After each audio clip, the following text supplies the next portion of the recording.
Bien-aimés frères et sœurs, vous connaîtrez la vérité et la vérité vous affranchira. Ça, c'est pas moi qui le dis, c'est la Bible qui le dit. Et moi, je vous dis mieux.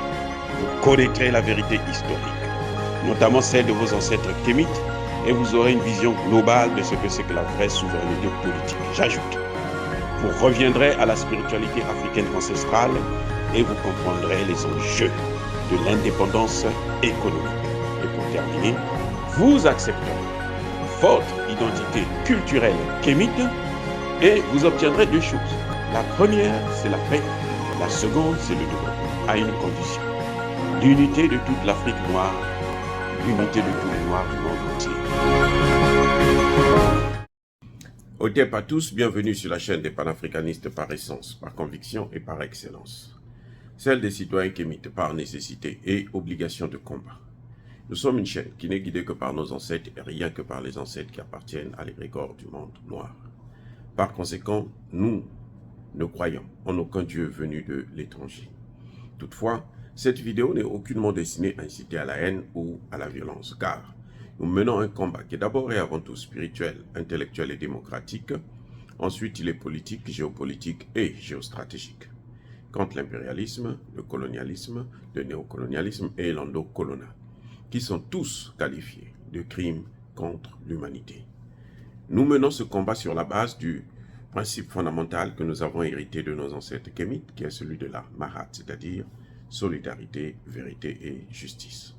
Vous êtes donc en droit de connaître la vérité et nous avons l'obligation de vous dire la vérité, rien que la vérité, afin que justice soit rendue au continent africain. Et ça, c'est notre modeste contribution dans cette noble lutte en faveur de la souveraineté, la dignité, la solidarité et l'unité africaine. C'est exactement ça que nous appelons le panafricanisme. Bien-aimés frères et sœurs, le nouveau pouvoir de transition au Niger va vite. En fait, il va même plus vite que le Mali et le Burkina Faso. Et bon, il a l'avantage puisque le Mali et le Burkina Faso sont déjà passés par là. Donc pour lui, il n'a plus besoin de perdre le temps. Il avance à la vitesse V puisqu'il y a déjà des gens qui ont l'expérience, qui lui ont dit, qui lui ont montré comment ça se passe, ainsi de suite. Je vous ai déjà dit qu'il a suspendu les médias français, RFI et France 24, jusqu'à nouvel ordre. Et là, il a frappé fort. Il a frappé là où ça fait mal. Alors, vraiment là où ça fait mal. Ah oui. Le général Tchani a dénoncé tous les accords de défense avec la France. Je répète. Le général Tchani a dénoncé tous les accords de défense avec la France. Donc, le départ des Français, des troupes françaises du Niger est acté. Oh, ça, bravo. Là, bravo. En une semaine, il n'a pas attendu 2 heures, 2 mois, 3 mois, 1 an. Non, tout de suite. La première des choses, il a dénoncé ces accords. Et en commençant d'abord par les accords qui datent depuis le 19 février 1977. Donc, ça fait combien d'années? Plus de 40 ans maintenant. Eh oui, plus de 40 ans. Bientôt presque 50 ans. Et ça, ce sont les accords sur la coopération militaire, coopération militaire et technique avec la France. Il a dénoncé ceux qui ont été signés par ses prédécesseurs, Issoufou et le voyou de Bazoum, ceux du 25 mai 2013, concernant le régime juridique de l'intervention militaire française dans son pays. Il a dénoncé ceux du 19 juillet 2013, concernant le statut des militaires français dans le Sahel. Les accords de février, du 1er février 2015 sur le stationnement et les déplacements des militaires français. Ensuite, le protocole additionnel du 28 avril 2020, là c'est avec Bazoum bien sûr, 2020, qui vient compléter donc les accords sur le régime juridique, sur le statut des forces européennes, là, Takuba, hein. Il y a Takuba là-bas aussi. Donc tout ça là, il les a fait partir. Maintenant, en ce qui concerne le statut, vous savez que ces gens-là ont un statut, ces militaires français-là, ils ont un statut de diplomate. Donc, quand ils tuent, quand ils violent, s'ils ne sont pas attrapés par voie des faits, même quand ils sont attrapés par voie des faits d'ailleurs, ils ne peuvent pas aller en prison dans ces pays. On doit les laisser. La prison pour eux, c'est les renvoyer. Ah oui. Quand vous les entendez brailler sur les droits de l'homme, parce qu'eux, ils sont intouchables. Hein. C'est pareil pour les militaires américains. Ils sont intouchables là où ils vont là. Ils ont un statut juridique particulier. Eh oui.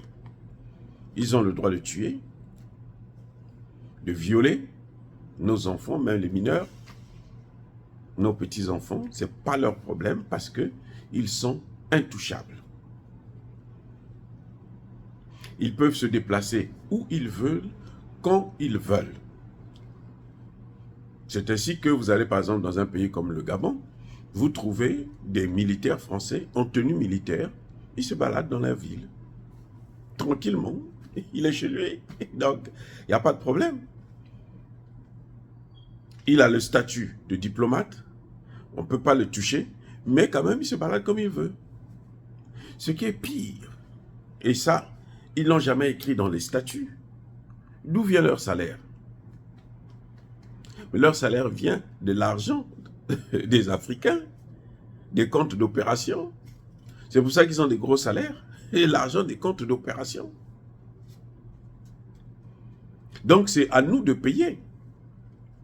Vous voyez quand les Français se vantent là, bon, il y a eu 59 morts dans le Sahel. Ils ont perdu 59 personnes, 59. Nos grands-pères sont morts par milliers pour venir les sauver, ces putains de voyous de Français là. Par milliers. Eux, pour 59 là, ils font tout un drame. Et encore, 59, ils sont venus pour renforcer ce qu'ils avaient commencé en Libye. Ils ne sont pas venus pour créer, non, ils sont venus pour maintenir.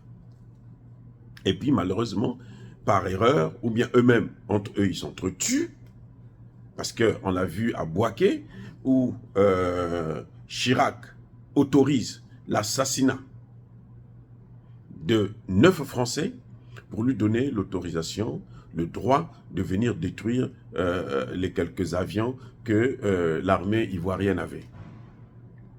Donc, ce sont des criminels,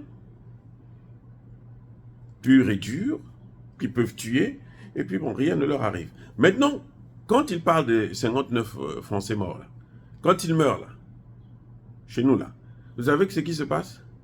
Eh bien, c'est le pays qui prend en charge les frais de rapatriement du corps, qui prend en charge les frais qui paye des dommages, la famille.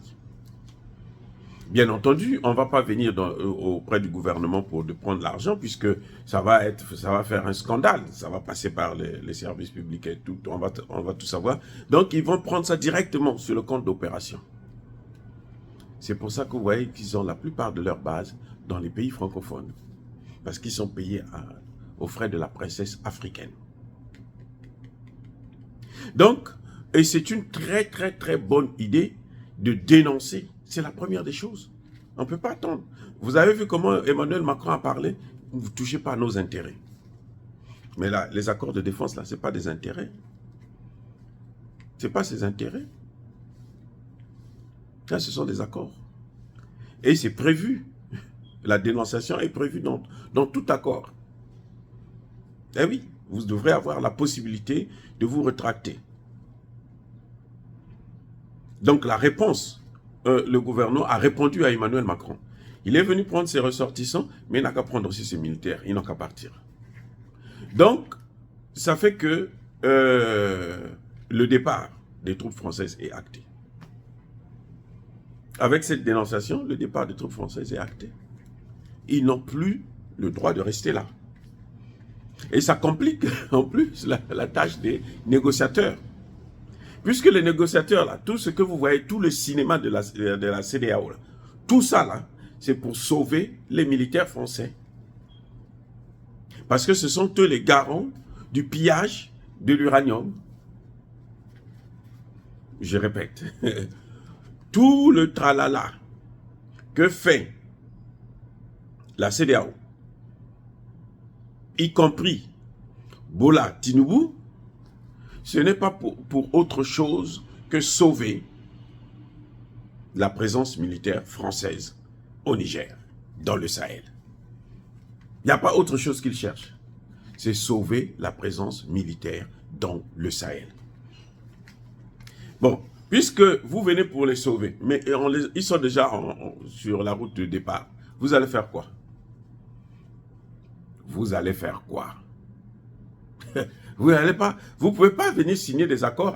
La CEDEAO ne peut pas signer des accords à la place du Niger. Ça, moi, on en est d'accord. Parce que déjà, ils violent un droit qui est celui de la non-ingérence dans les affaires intérieures d'un État souverain. Maintenant, sous prétexte que, bon, ils sont la CEDEAO, ils violent la non-ingérence là. Ce n'est pas prévu par la Constitution du Niger. C'est par la Charte des Nations Unies, qui est au-dessus de toutes les institutions internationales du monde. Je dis bien, toutes les institutions internationales du monde.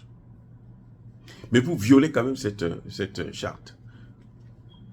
C'est que vous avez l'audace. Il faut être futé pour en arriver jusque-là. Donc, je ne vois pas pourquoi ils vont continuer. En principe, si j'étais Bola, si j'étais son conseiller, j'allais dire, Monsieur le Président, laissez-les maintenant tranquilles. Parce que là, ceux que vous partez sauver, là, ils sont déjà sur la route de départ. Ils sont déjà en train de partir. Parce que quand vous dénoncez comme ça, le délai de départ court. C'est pour ça que les Français veulent à tout prix qu'il y ait une intervention militaire de la CEDEAO.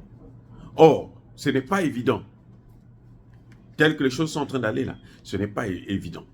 Monsieur Bola est en train de reculer. C'est lui qui a demandé maintenant qu'il puisse avoir, qu'on puisse tout faire pour régler le problème pacifiquement. Parce qu'il y a maintenant une frange, vraiment une il y a maintenant deux camps. Ceux qui soutiennent la CEDEAO, ceux qui se couchent à plat ventre devant les Occidentaux, et ceux qui veulent la souveraineté, donc ce qu'on appelle les souverainistes, qui disent que non, ça suffit. Il y en a marre, assez, assez. Donc, ils risquent de s'affronter, mais alors d'une manière incroyable. Et personne, je ne suis pas sûr que Bola a le droit de plonger l'Afrique dans une telle crise. Ce sera historique. Depuis que le continent africain existe là, nous n'avions jamais eu autant de guerres. Nous, on ne se bat jamais entre nous. Ça peut arriver, des petits conflits et tout, mais de guerre au niveau international, qui bouscule plusieurs pays ensemble, entre nous, on se bat là, ça ne s'est jamais fait sur le continent africain. Et Bola ne peut pas se permettre d'en arriver là. Sinon, c'est une malédiction, non seulement pour lui, mais pour le Nigeria aussi. Ça, c'est l'Afrique. C'est-à-dire qu'il peut avoir son économie, sa force ou quoi. S'il ne recule pas, s'il insiste, s'il persiste, les autres se préparent aussi. Les autres, le camp de la Russie, là, il se prépare.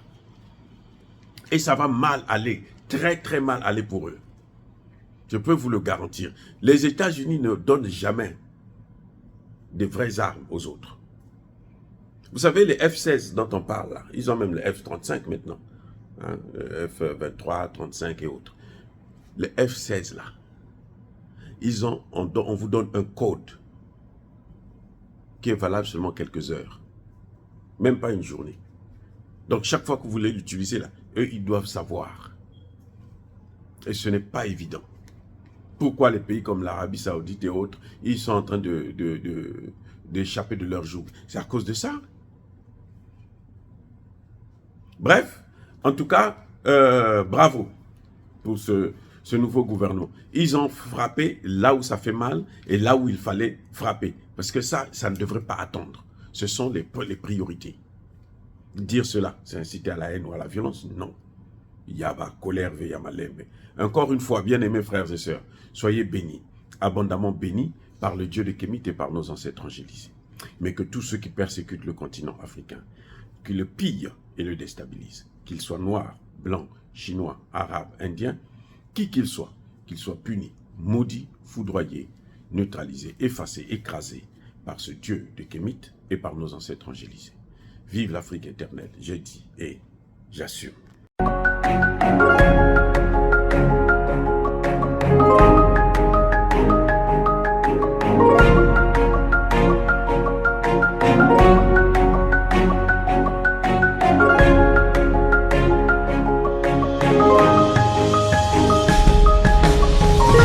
Eux, ils marchent par la foi et non par la vue.